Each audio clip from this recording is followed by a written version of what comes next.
राधे राधे, हर हर महादेव, जय श्री राम। वेलकम है आप सबका भारतीय गीत चैनल में। मैं आप सबके लिए बहुत प्यारा सोहर गीत सुना रही हूँ। कैसा लगेगा आप लोग जरूर बताइएगा। तो आइए सुनते हैं। हमें तो जानी ले पिया हाट गईले अवरु बाजारे गईले हो ए लालना उत गईले बहिना के बोलावे त देहिया जरिया गारी भइले हो। हमें त जानी ले पिया खेत गईले अवरु खलिहानी गईले हो ए ललनाऊ त गईले बहिना के बोलावे त देहिया जरिया गारी भइले हो। आगे आगे आवेली नाना दिया तो कर पीछे भागिना वावा बसो ए लालना ओ कर पीछे आवस कुलवा बरनो त देहिया जरिया गारी भइले हो ए ललना ओ कर पीछे आवस कुलवा बरनो त देहिया जरिया गारी भइले हो। तो भौजाई क्या कह रही है ये देखिए। ऐलू ताए ननद छे कइलू अमरु बहुत कइलू हो ए ननद बैठना बाबा चौपरिया चौकठिया हमें नहेले देबहो ए ननद बैठना बाबा के दुआरिया चौकठिया हमें नहेले देबहो। तसवा खेलत तू भैया सर बेगुने आगर हो ए भैया हमारा के काहे के रे बोलवल भौजैया चौकट नहेले देली हो ए भैया हमारा के काहे के रे बोलवल भौजैया चौकट नहेले देली हो। कहेलु ए बहिना कहेलु कही के सुनावेलु हो ए बहिना बिना रे माई बाप के नैहर के तानया दर खोजेलु हो ए बहिना बिना रे माई बाप के नैहर के तानया दर खोजेलु हो। तो देखिए कैसा गीत है। भाई भी भौजाई के साइड हो गए।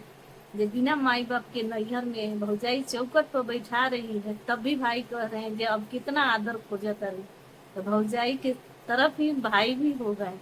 तो माँ बाप के बिना माई का अच्छा नहीं लगता है, वो कोई भी बेटी हो। Thank you so much. ये किसी पर आधारित नहीं है, ये पहले के जमाने में लोग गीत गाते थे। Thank you. Radhe Radhe, welcome है आप सभी का हमारी पेज पर। भारतीय गीत चैनल में आप सबका स्वागत है। मैं आप सबके लिए बहुत प्यारा सोहर गीत लेकर आई हूँ। आप लोग जरूर फुल वॉच कीजिएगा। अगर फुल वॉच करेंगे तो ही गीत का आनंद आएगा। तो ये गीत है जो एक भौजाई का लड़का हुआ है, तो वो 3 ननद है, तीनों कुछ न कुछ मांग रही है।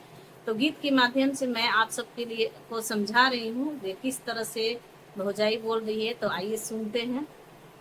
कृष्णा जी के आंगना कुइयावा भौजैया माथा में सेली हो ए ललना झपर झपर करे केसिया नदिया ने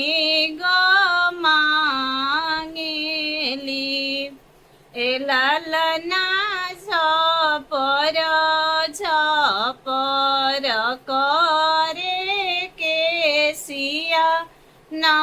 नदिया ने गवा मांगेली बड़ जनी मांगस गले सिकड़ी त माझिल जनी कांगनवा मांगसे हो ललना छोट जानी मांगस हाथ के घड़िया त घड़िया हम ना बधैया देव ए ललना छोट जानी मांगस हाथ के घड़िया त घड़िया हम ना बधैया देव हटी जाना ए ननदे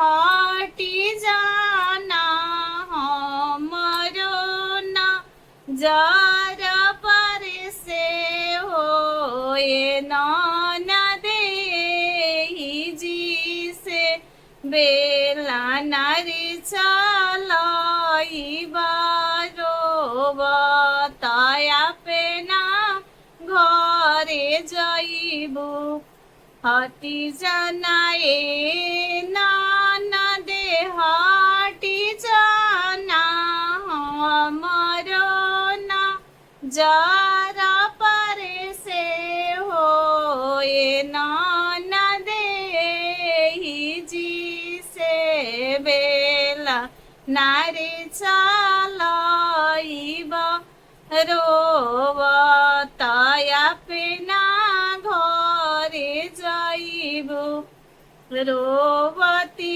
जाली ना नदिया त सुसुकते गिनावा जाले हो ए लालना हो सत खेलते जाले नाना दोइया भले रे नाता छूटल रोवती जाली नाना दिया ता सुसुकते गिनावा जाले हो ए ललना हो सत खेलते जाले नाना दोइया भले रे नाता छूटल। थैंक यू सो मच आप सभी को। Thank you.